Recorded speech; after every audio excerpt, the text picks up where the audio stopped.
तो स्टूडेंट्स, आइए आज क्लास 11th के उस टॉपिक को कंटिन्यू करते हैं। हमारा ये लेक्चर इस चैप्टर का लास्ट लेक्चर रहेगा और फिर हम अपने नए चैप्टर क्लासिफिकेशन ऑफ एलिमेंट्स की तरफ मूव कर जाएंगे।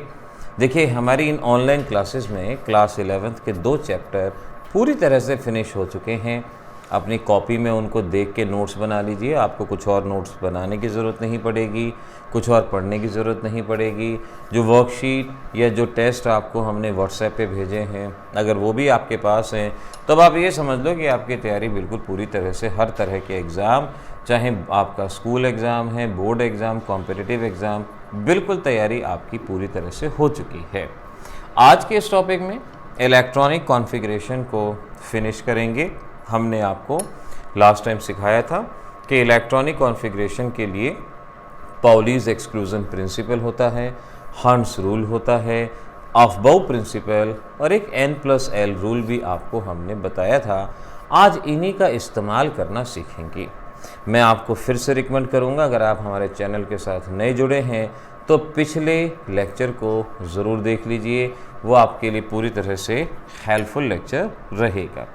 देखिए, आज हम यहाँ पर बात करने वाले हैं एक्सेप्शनल इलेक्ट्रॉन कॉन्फ़िगरेशन की, एक्सेप्शनल इलेक्ट्रॉनिक कॉन्फ़िगरेशंस की हम बात करने वाले हैं। और इन एक्सेप्शनल में से क्वेश्चन 100% आपके एग्ज़ाम में आएगा, इतना भी आप जान लीजिए। और जब चीज़ 100% आनी ही है तो क्यों ना थोड़ा सा ध्यान लगा के पढ़ लिया जाए। अब इस बात को आपने याद रखना है, इस बात को याद रखना है कि completely half field, completely half filled and completely field and completely filled configurations, completely filled configurations are more stable. That means completely filled configurations are more stable और highly stable। इस पॉइंट को यहाँ पर याद रख लो कि अगर किसी एलिमेंट में पॉसिबिलिटी है तो वहाँ पर अगर कंप्लीटली हाफ फिल्ड कॉन्फ़िगरेशन है या कंप्लीटली फिल्ड कॉन्फ़िगरेशन है तो वो हमेशा से ज़्यादा स्टेबल होता है। ये बात एटॉमिक नंबर 20 से लेके एटॉमिक नंबर 50 के बीच तक ज़्यादातर मानी जाती है। उसके अलावा इस बात का इतना महत्व नहीं रहता। आपको भी एटॉमिक नंबर 20 से लेके एटॉमिक नंबर 50 के एलिमेंट में ही इसको अप्लाई करना है। देखिए, जैसे आपके पास ये पी सब शेल है। अब एक पी सब शेल है जहाँ पर सिर्फ 3 अनपेयर्ड इलेक्ट्रॉन हैं और एक पी सब शेल है जहाँ पर 2 अनपेयर्ड इलेक्ट्रॉन हैं।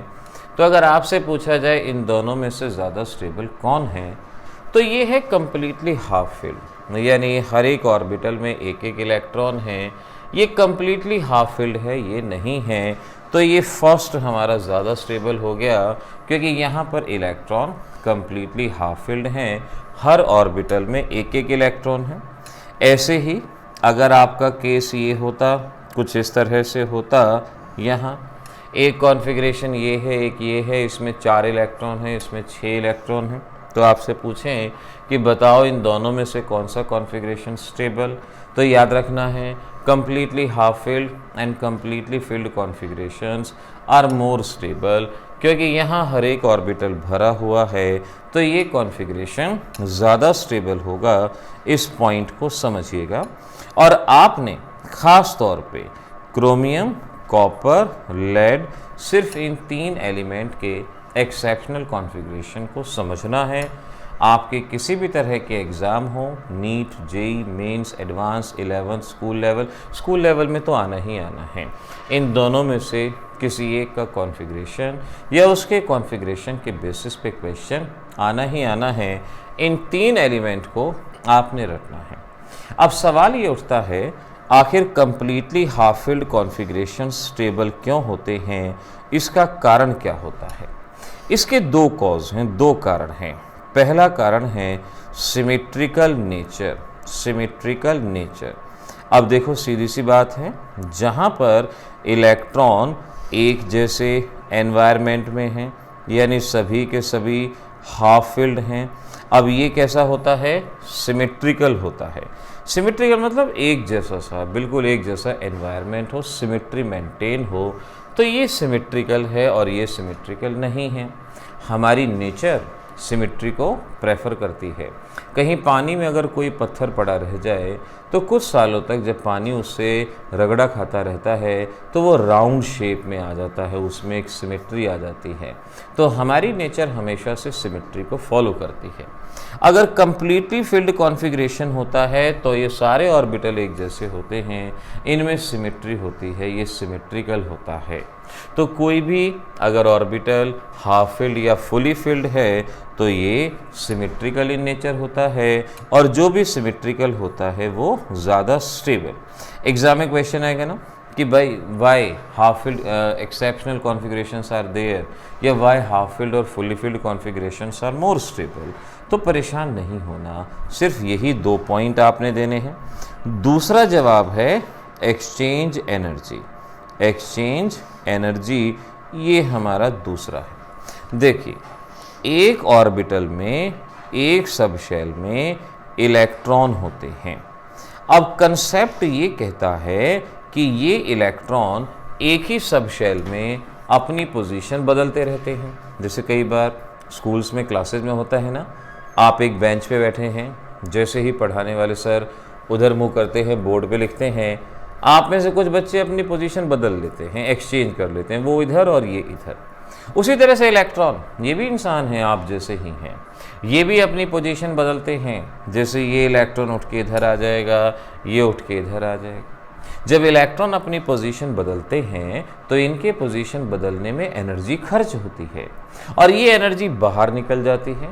हमारी नेचर में पाया गया है जिस सिस्टम की एनर्जी कम होती है वो स्टेबल होता है, जिस सिस्टम की एनर्जी कम होती है वो स्टेबल होता है।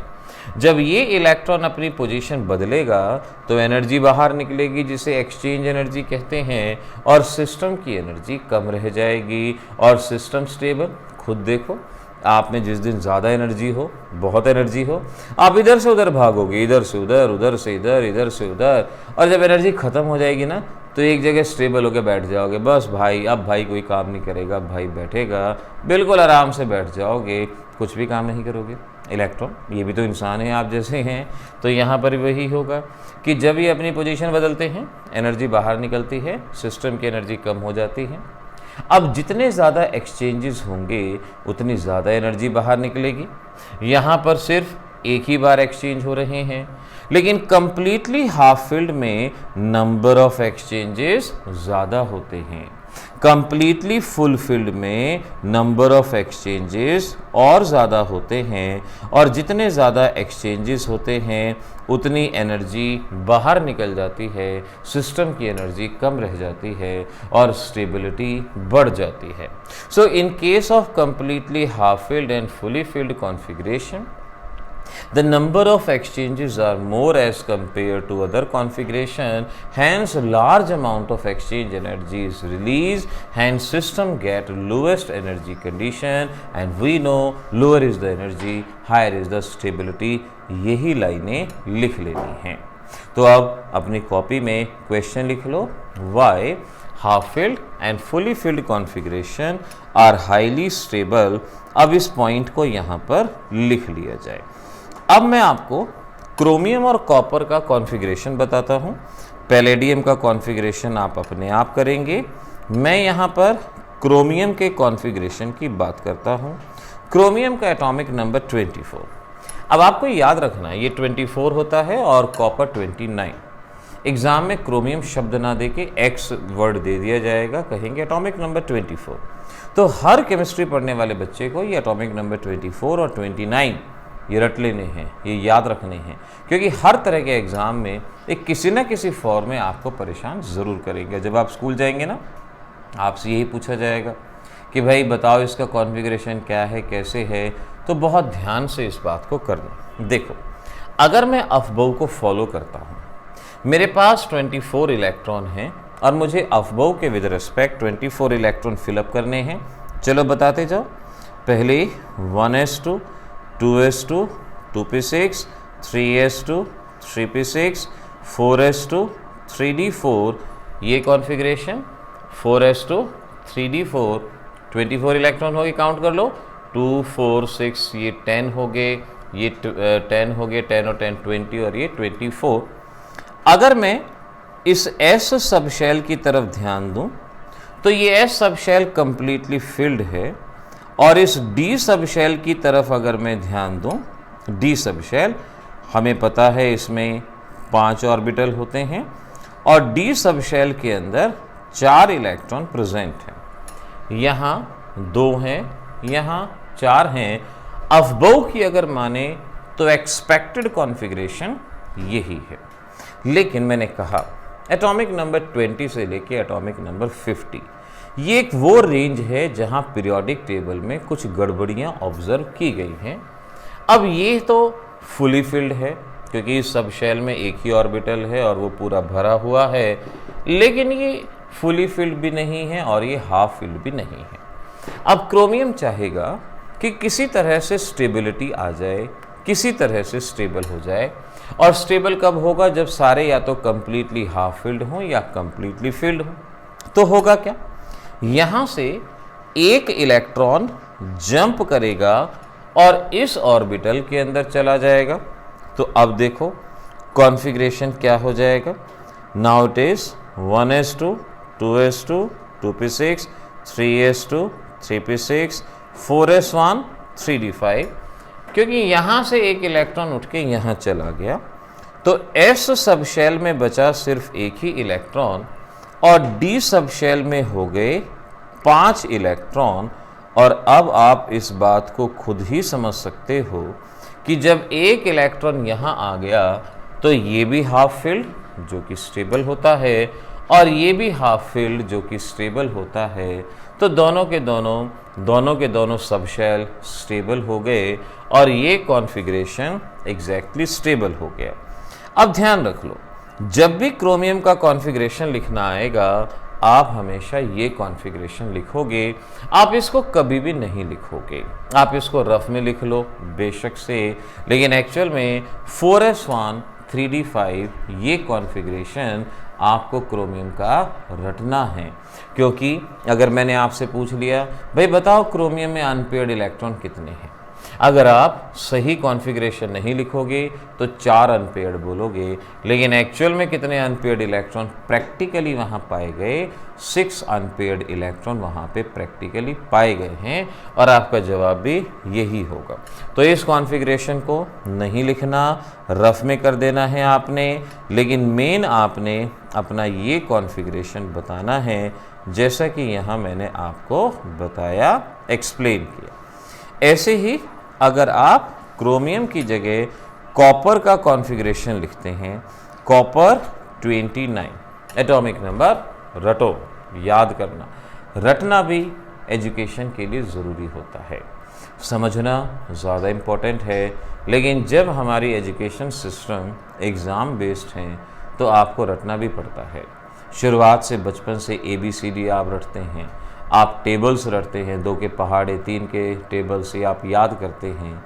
एग्ज़ाम में परफॉर्म करने के लिए हमें रटना भी पड़ता है।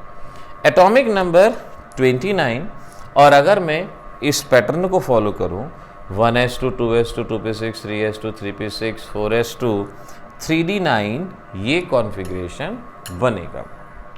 और आप बच्चे समझाने के बावजूद एग्ज़ाम में कई बार ये गलती कर बैठते, होती है गलती, इंसान गलतियों का पुतला है और कई बार हम लोग तो इस मामले में महा इंसान हो जाते हैं, महामानव, बहुत गलतियां करते हैं और गलतियों से ही तो सीखते हैं और गलतियां होती हैं हर एक से, कोई बात नहीं, लेकिन उनको करेक्ट कर लो। अब एक्सपेक्टेड कॉन्फ़िगरेशन ये है, एक्सपेक्टेड ये है, ज़रा बाहर की 2 सब शेल पे गौर करें। 4s2 यानी यहाँ S में 2 इलेक्ट्रॉन हैं, 3d9 D सब शेल में 9 इलेक्ट्रॉन। गौर से देखो 9 इलेक्ट्रॉन का मतलब 1 2 3 और 4 और 5। याद है ना ये कौन सा रूल था? पहले हर एक में एक एक इलेक्ट्रॉन आता है, फिर पेयरिंग, हॉर्न्स रूल, देन इट इज 6 7 8 9। ये हमारा 3d9 कॉन्फ़िगरेशन हम देख सकते हैं। ये तो फुली फिल्ड है, लेकिन ना तो ये हाफ फिल्ड है ना fully filled, completely half field तब होता जब डी सब शेल में 5 इलेक्ट्रॉन होते, हर एक में एक एक, और कंप्लीटली फिल्ड तब होता जब हर एक में 2-2 इलेक्ट्रॉन होते। लेकिन यहाँ पर अभी इलेक्ट्रॉन पेयर्ड नहीं है, यानी ये सिस्टम स्टेबल नहीं है, क्योंकि ना तो कंप्लीटली हाफ फिल्ड है ना फुली फिल्ड। तो स्टेबिलिटी के लिए क्या होगा, यहाँ से एक इलेक्ट्रॉन उठ के इधर चला जाएगा। तो अब नया कॉन्फ़िगरेशन क्या बनेगा, 1s2 2s2 2p6 3s2 3p6 4s1 3d10, यानी एक इलेक्ट्रॉन उठ के यहाँ चला गया। 4s1 अगर हम डायग्राम बना के देखें और 3d10 अगर हम डायग्राम बना के देखें तो हम समझ सकते हैं अब ये सिस्टम पूरी तरह से स्टेबल है, एक हाफ फिल्ड है और एक फुली फिल्ड है। और एग्ज़ाम में भी हमेशा ही यही कॉन्फ़िगरेशन लिखना है आपने, इसका तो जिक्र भी नहीं करना, ये तो समझाने के लिए था, लेकिन आपने इसका जिक्र नहीं करना, हमेशा यही कॉन्फ़िगरेशन आपने लिखना है, समझिएगा ज़रूर इस बात को। तो ये मैंने आपको एक्सपेक्टेड कॉन्फ़िगरेशन बता दिया। पैलेडियम का कॉन्फ़िगरेशन आप खुद से लिखेंगे, सर्च करेंगे, और एक कॉन्फ़िगरेशन ही मैंने आपके लिए छोड़ा है, आप उसको ज़रूर करेंगे। अब एक और चीज़ सीखिएगा, मैग्नेटिक मोमेंट निकालना है। मैग्नेटिक मोमेंट मैंने आपको बताया था, जो सब्सटेंस मैग्नेटिक फील्ड की तरफ अट्रैक्ट होता है उसे पैरामैग्नेटिक कहते हैं। जिसके पास जितने ज़्यादा अनपेयर्ड इलेक्ट्रॉन होते हैं वो उतना ही ज़्यादा पैरामैग्नेटिक होता है, और जो सब्सटेंस मैग्नेटिक फील्ड की तरफ अट्रैक्ट नहीं होता उसे डायमैग्नेटिक कहते हैं, और डायमैग्नेटिक के पास एक भी अनपेयर्ड इलेक्ट्रॉन नहीं होता। अब मैग्नेटिक मोमेंट को म्यू से रिप्रेजेंट करते हैं, this is mu, not you, mu, mu बोला जाता है इसको। और मैग्नेटिक मोमेंट का फार्मूला है √n n+2 Bm, ये फार्मूला। Bm का मतलब बोहर्स मैग्नीटॉन। बोहर्स मैग्नीटॉन ये एक यूनिट भी होती है और कांस्टेंट भी होता है। बोहर्स मैग्नीटॉन एक यूनिट भी होती है और कांस्टेंट भी होता है।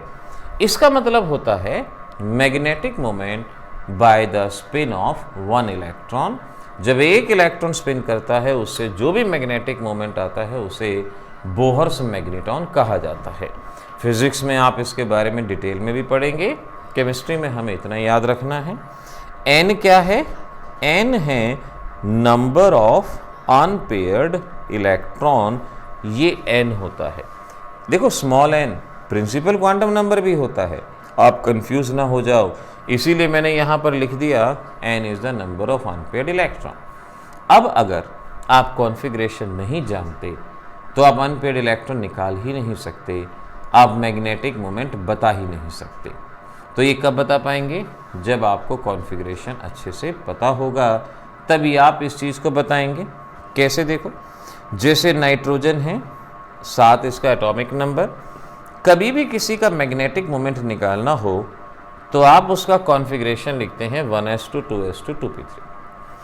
आप चाहें तो हर एक ऑर्बिटल को बॉक्स से बनाएं, एस सब शेल, ये भी एस सब शेल, और p में 3 ऑर्बिटल होते हैं, 3 इलेक्ट्रॉन हैं।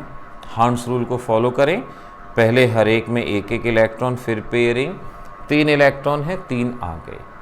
अब अगर मैं आपसे पूछूं बताओ कितने अनपेयर्ड इलेक्ट्रॉन हैं, तो आप कहोगे 3 अनपेयर्ड इलेक्ट्रॉन दिख रहा है, तो n की वैल्यू 3, पुट द वैल्यू।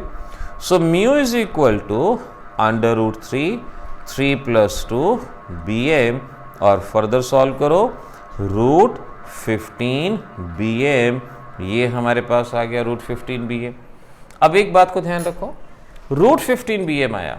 अब एक ट्रिक है कॉम्पिटिटिव के लिए, कॉम्पिटिटिव के लिए ट्रिक है, या तो आपको रूट निकालना आता हो, अगर रूट निकालना नहीं आता है स्कूल लेवल एग्जाम में इतना छोड़ दो, लेकिन ट्रिक ये भी है कि भाई जितने अनपेयर्ड होते हैं उनके आगे 0.7 या 0.8 लगा दो, 0.7 या 0.8 लगा दो अप्रॉक्सीमेटली, ये अप्रॉक्सीमेटली, क्योंकि मल्टीपल चॉइस क्वेश्चन में तो अप्रॉक्सीमेट से बात बन जाती है। अब जैसे यहाँ 3 अनपेयर्ड इलेक्ट्रॉन है तो √15 जो है अप्रॉक्सीमेटली 3.8 Bm के अराउंड ये आपके पास आएगा। अप्रॉक्सीमेटली 3.8 BM इसको माना जाएगा।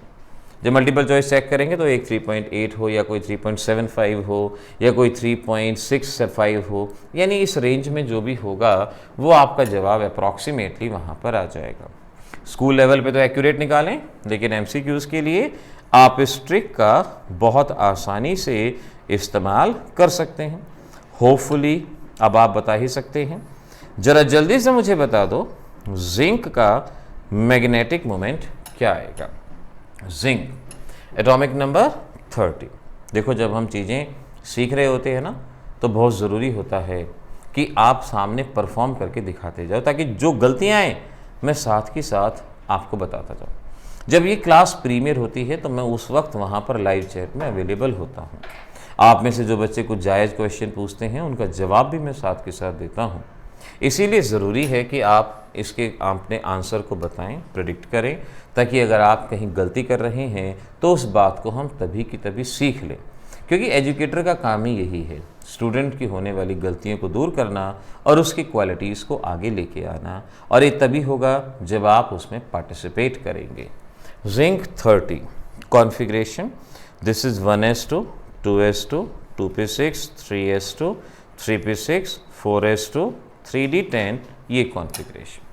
अब आपके पास चॉइस है, या तो आप हर एक ऑर्बिटल बनाओ, सबशेल बनाओ, उसमें इलेक्ट्रॉन भरो, नहीं तो मेरी बात मान लो, ये लास्ट की जो 2 सबशेल हैं सिर्फ इन्हें ले लो। 4s, अब हम जानते हैं s सबशेल में एक ऑर्बिटल, और d10, 3d10 ये है। अब d10 का मतलब हर एक में 2-2 इलेक्ट्रॉन प्रेजेंट होंगे, ये इस तरह से। अब क्योंकि इस लास्ट के 2 के अलावा जितनी भी अंदर वाली होंगी ना, वो सारी पेयर्ड होंगे, सभी पेयर्ड होंगी, उनमें परेशान होने की हमें ज़रूरत नहीं है। अब काउंट करो कितने अनपेयर्ड इलेक्ट्रॉन हैं, कितने अनपेयर्ड इलेक्ट्रॉन हैं, देखो आप समझ पाओगे। ये तो सारे पेयर्ड हैं, इसमें भी नहीं, इसमें भी नहीं, तो n की वैल्यू 0, n की वैल्यू 0, तो मैग्नेटिक मोमेंट भी क्या आ जाएगा इसका? 0। ये मैग्नेटिक नहीं है। ऐसे सब्सटेंस को डायामैग्नेटिक सब्सटेंस के नाम से हम पहचानते हैं। तो मैग्नेटिक मोमेंट में ऐसे रहा। एक लास्ट बता दो, फटाफट बता दो। Atomic number 24, element X, atomic number 24। Come on फटाफट। ये मैं चाहूँगा कि आप मुझसे पहले इस क्वेश्चन को सॉल्व करके बता दें। कॉन्फ़िगरेशन आप सीख चुके हैं, मैग्नेटिज्म का एग्जाम्पल भी मैंने आपको बताया, तो ज़रूरी है आगे आने वाली चीज़ आप फटाफट से बता सकें। X24 अभी मैंने जिक्र किया था, आपको 24 और 29 2 एटॉमिक नंबर रटने हैं। एटॉमिक नंबर 24 होता है क्रोमियम का, जो कि एक्सेप्शनल कॉन्फ़िगरेशन होता है, भूलना नहीं है, एक्सेप्शनल अभी बताया था। तो इसका एक्चुअल कॉन्फ़िगरेशन ही लिखेंगे आप, 2p6, 3s2, 3p6, 4s1, 3d5, ये एक्चुअल कॉन्फ़िगरेशन ही लिखेंगे जो कि एक्सेप्शनल है। और लास्ट वाली 2 सबशेल को आप ले लेंगे, 4s1 यानी एक अनपेयर्ड इलेक्ट्रॉन, d5 यानी d में है 5 इलेक्ट्रॉन, फिलअप कर दिया। टोटल अनपेयर्ड इलेक्ट्रॉन कितने आ गए? 5 + 1 6, तो n की वैल्यू कितनी आ गई? 6। अनपेयर्ड इलेक्ट्रॉन दिख गए हमें, 6 हैं, तो n की वैल्यू 6। तो magnetic moment mu is equal to 6 + 2 bm, ये हुआ। और वी कैन अंडरस्टैंड ये आपके पास कितना रहेगा? 6 + 2 8, 8 से क्या 48 bm ये रहेगा। अब बात वही है कि अगर सॉल्व कर सकते हैं तो बहुत अच्छा, नहीं तो MCQs के लिए अप्रॉक्सीमेटली कितने अनपेयर्ड इलेक्ट्रॉन थे? 6, तो अप्रॉक्सीमेटली 6.8 bm ये यहाँ पर इसका जवाब रहेगा। इस तरह से आपको ये मैग्नेटिक मोमेंट को कैलकुलेट करने का मेथड आना चाहिए, पता होना चाहिए। रिमेंबर एक और चीज़ यहाँ आपको बताता हूँ, orbit angular momentum, orbit angular momentum, और इसका फार्मूला है NH/2π, और n यहाँ पर प्रिंसिपल क्वांटम नंबर। याद रखें n यहाँ पर है प्रिंसिपल क्वांटम नंबर, ये याद रखें। आपसे कहा गया right orbit angular momentum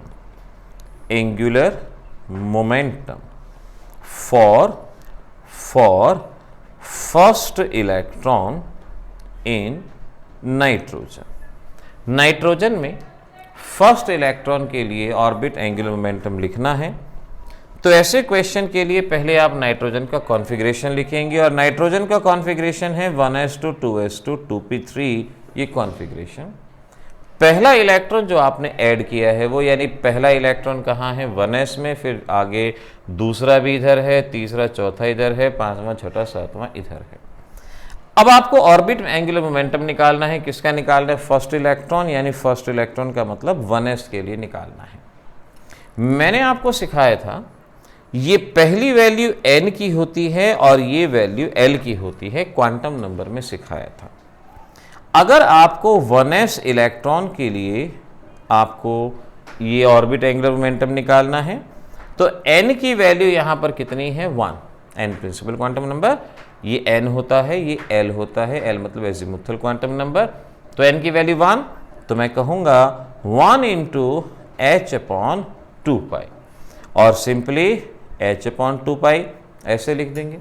competitive में जब एक क्वेश्चन आता है तो सिर्फ ऐसे ही जवाब, अदरवाइज h आप जानते ही हो, 6.626 × 10⁻⁻34, 2 × पाई की वैल्यू 22/7, आप उससे इसको सॉल्व कर लेंगे, ये आपका जवाब यहाँ पर बन जाएगा। ऐसे आंसर दिया जा सकता है। तो इस तरह से आप ऑर्बिट एंगुलर मोमेंटम की वैल्यू को फाइंड आउट कर सकते हैं, बड़ी आसानी से फाइंड आउट कर सकते हैं। एक होमवर्क में करना, राइट ऑर्बिट एंगुलर मोमेंटम, या चलो अभी कर लेते हैं, orbit angular momentum for highest energy electron in copper में हाईएस्ट एनर्जी इलेक्ट्रॉन के लिए ऑर्बिट एंगुलर मोमेंटम बताना है। पहले तो कॉन्फ़िगरेशन ही लिखा जाएगा, कॉपर 29, एक्चुअल वाला मैंने एक्सेप्शनल बताया ना, ये 1s2 2s2 2p6 3s2 3p6 4s1 3d10। अब ये हमने अबव के विद रिस्पेक्ट लिखा है, और अबव प्रिंसिपल ने क्या कहा था, electrons are added in increasing order of energy, यानी electron increasing order of energy में ऐड होते हैं, यानी इसकी एनर्जी सबसे ज़्यादा है। तो हाईएस्ट एनर्जी इलेक्ट्रॉन कौन सा हो गया, 3d इलेक्ट्रॉन, ये हाईएस्ट एनर्जी। अब आपको n की वैल्यू चाहिए, ये पहली वैल्यू n की, ये दूसरी वैल्यू l की, तो n की वैल्यू कितनी होगी, 3। सो दिस इज 3 × h/2π, ये हमारा ऑर्बिट एंगुलर मोमेंटम यहाँ पर फॉर्म होगा। तो देखो चीज़ें मुश्किल नहीं भी होती, लेकिन सीखना पड़ता है, उसको क्वेश्चंस को सॉल्व करना पड़ता है, और अगर एक बार चीज़ें हो जाएं फिर हमें कोई रोक नहीं सकता, फिर तो हम फटाफट वहाँ पर जवाब बहुत आसानी से दे सकते हैं ना। अब देखो, अब मैं आपको एक और चीज़ यहाँ पर बता रहा हूँ, और इसे बोहर्स-बरे रूल कहा जाता है। This is Bohr's Bury rule. कई बार बच्चे कहते हैं बहुत बुरे रूल, बहुत बुरे रूल नहीं, बोहर्स-बरे रूल। हमें पढ़ाने वाले कहते थे बोहर्स-ब्यूराई रूल। आप ब्यूराई रूल बोलो, कुछ बोलो, मर्जी है, कौन सा वो वहाँ पर बैठा हुआ है, हम बोहर्स-बरे रूल के नाम से इसको पहचानते हैं। और बोहर्स-बरे रूल किस लिए दिया गया, for relative energies of subshell. Relative energies of subshell बताने के लिए हमें रूल दिया गया, यानी किस सबशेल की एनर्जी ज़्यादा है, 1s की, 2s की, 3s की, 4s की, किसकी ज़्यादा है। वैसे तो अगर आप ये टेबल जानते हो तो आप इससे बता सकते हो कि भाई 1s की एनर्जी कम है, 2s की ज़्यादा है, फिर 2p की, फिर 3s की, आप ही बता सकते हो।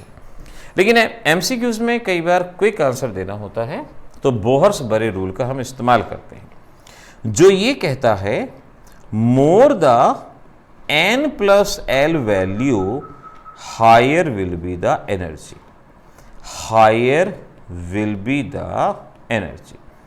जितनी ज़्यादा n प्लस एल वैल्यू होगी उतनी एनर्जी ज़्यादा होगी, and if n plus L value is same, n plus L value is same, more the value of n, more the value of n, higher will be the energy। ये दो point हैं, इन point को रख लो कि भाई जितनी ज़्यादा n plus L की वैल्यू होती है उतनी ज़्यादा एनर्जी होती है, और अगर दो की n प्लस एल वैल्यू बराबर है तो जिसकी n की वैल्यू ज़्यादा होती है उसकी एनर्जी ज़्यादा। सपोज क्वेश्चन आया कि भाई 4s है 4p है, आपको बताना है दोनों में से किसकी एनर्जी ज़्यादा है, 4s और 4p। तो आप क्या करोगे, इनकी n प्लस एल वैल्यू निकालोगे। ये पहली वैल्यू n की होती है और दूसरी वैल्यू l की होती है। n की वैल्यू 4, और आप शायद जानते हैं s ऑर्बिटल के लिए l की वैल्यू 0, तो n प्लस एल वैल्यू हमारे पास क्या होगी, 4 प्लस 0, और 4 प्लस 0 का मतलब 4 आ गया। यहां देखो n की वैल्यू 4, p सब शेल के लिए l की वैल्यू 1, 4 प्लस 1 कितना हो गया 5। किसकी n प्लस एल वैल्यू ज़्यादा है, 4p की, तो 4p has more energy then 4s सब शेल। 4p की एनर्जी ज़्यादा है ये कहेंगे, 4s की एनर्जी लोअर है ये भी कहेंगे। और मैं आपसे पूछूं कि भाई इनमें से पहले भरा कौन जाएगा, पहले फिलअप कौन होगा, भरा कौन जाएगा, तो अफबऊ मत भूलना। अफबऊ ने क्या कहा था, पहले वो भरा जाएगा जिसकी एनर्जी लोअर होगी, पहले वो भरा जाएगा जिसकी एनर्जी लोअर होगी, और लोअर एनर्जी किसकी है, 4s की, तो पहले कौन भरा जाएगा, 4s। ये क्वेश्चन दो तरीके से आता है, इस बात को समझ लेना। पहले तो ये आएगा कि किसकी एनर्जी ज़्यादा है, जवाब है। लेकिन एग्जामिनर ने अगर पलटी खा ली और उन्होंने कह दिया कि भाई बताओ पहले कौन भरा जाएगा, तो आप कहोगे since the 4s possess lower energy that is right will fill first, ये पहले भरा जाएगा, ये आपका जवाब होगा। एक और यहां पर आप समझो जरा, या मेरे से पहले जवाब दे सकते हो तो जवाब दे दो। A 4p, B 5s, इनमें से किसकी एनर्जी ज़्यादा है या कौन पहले भरा जाएगा। n की वैल्यू 4, p सब शेल तो l की वैल्यू 1, 4 प्लस 1 5, n की वैल्यू 5 0, 5 प्लस 0 5। जिसकी n प्लस एल वैल्यू ज़्यादा होती है, यहाँ तो सेम है, n plus L value same है। अगर n plus L value same है, more the value of n higher will be the energy, जिसकी n की वैल्यू ज़्यादा होगी उसकी एनर्जी ज़्यादा होगी, यानी energy of 5s is more than 4p। Energy 5s की ज़्यादा है 4p के कंपैरिजन में। तो पहले कौन भरा जाएगा, पहले भरा जाएगा जिसकी एनर्जी कम है, यानी 4p पहले भरा जाएगा और 5s बाद में भरा जाएगा। ये यहाँ पर बात बनी। एक एनसीईआरटी का क्वेश्चन लास्ट में होमवर्क में दे रहा हूँ, important from examination point of view, और इस क्वेश्चन को आपने हर हालत में ट्राई करना। हो सके तो व्हाट्सएप पे जवाब भेजना 9416388045, उस पर जवाब भेजने की कोशिश करना। An element with mass number 81 contains 31.7% more neutron as compared to protons. Assign atomic symbol। ये एनसीईआरटी का क्वेश्चन नंबर 2.42 है। अब आपने कोई भी एलिमेंट मान लो x है, एलिमेंट विद मास नंबर 81 आपको दिया गया, element with mass number 81 contain 31.7% more proton. अब आपको बताना है कि इसके अंदर इसका कॉन्फ़िगरेशन क्या होगा। अब आपको मास नंबर 81 वहां पर दिया गया है, और आपको बताना है इसका एटॉमिक नंबर क्या होगा, इसमें प्रोटॉन कितने होंगे, ये आपको बताना है। आंसर मैं बता दूं, आंसर में ध्यान रखना, इसमें नंबर ऑफ प्रोटॉन हमारे पास आएंगे 35 और number of neutron, mass number अगर 81 है तो 81 माइनस 35 कर लो, कितना आ जाएगा, और ये आपके पास 46 आ जाएगा। न्यूट्रॉन आ जाएंगे 46, एटॉमिक नंबर नीचे लिखते हैं, मास नंबर ऊपर लिखते हैं। तो एटॉमिक नंबर आपका 35 और मास नंबर आपका 81 आपको गिवन है। इस तरह से आपका ये सिंबल बनेगा। इस क्वेश्चन को सॉल्व कीजिएगा, देखिएगा जवाब क्या आता है या नहीं। यहाँ पर ये चैप्टर ख़त्म होता है। इस चैप्टर के इंपॉर्टेंट मल्टीपल चॉइस क्वेश्चंस अब आपको करवाने हैं और फिर हमारा नया चैप्टर क्लासिफिकेशन ऑफ एलिमेंट की हम शुरुआत करेंगे। मिलेंगे अगली क्लास में। All the best.